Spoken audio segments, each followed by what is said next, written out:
All right, this is Durable King again. This is the number 4 fence charger repaired. It's putting out 14.2 kilovolts, 14.1, be 14,100 or 14,200 volts on those terminals out there that goes out to your fence to keep your livestock in, cows or whatever. Now, so the issue with this one was several issues. The display board, this is the original one. They make a new one. I can get it from Powermac. The microcontroller chip right there in the corner was bad, and you got to get it from the original OEM because it has programming in it that there's no way to know what it is, even though you can buy the chip. Without the code in it, it's no good. So I got another board, and then I did a repair. I repaired the power supply board that's in that unit. It had a bad ceramic resistor. That's a power resistor, 5 watt, 10 ohm. This resistor is burned open, so it doesn't have the 10 ohms of resistance.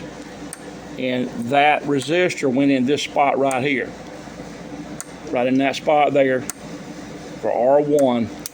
Then it had a capacitor that was bad, that was open. That's a 470 microfarad 35 volt electrolytic capacitor, and you can see where it's kind of bulged. On top, it's got a little bit of a bulge. It is overheated and it's burned open. So that capacitor came from right there.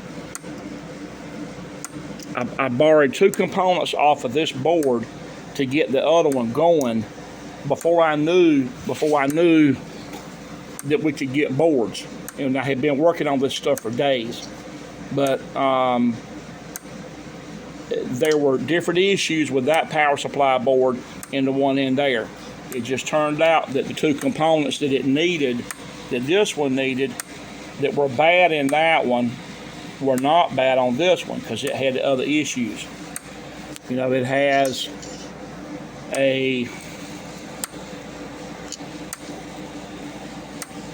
has a optocoupler chip that's bad on this one, and we're not messing with trying to get those chips. And there's also a resistor missing on here that of things I had borrowed. But when we found out we could get the boards after I had borrowed components off of that power supply board, we just simply ordered another power supply board instead of getting components for this one, and you had a brand new board at around $29, something like that. So it was definitely worth doing. But I have done component level on several units like this before we could even find out we could get boards. So anyway, that wraps it up. That's the number 4 unit. And I'm very thankful to the Lord for helping me figure this stuff out. And the gentleman that brought these units over here weeks ago to get them fixed, all 5 units, and 2 of them are the same and the other 3 are different. He's coming to get all of them today, and I'm thankful to the Lord, Jesus, for helping me to figure this out. So have a blessed day.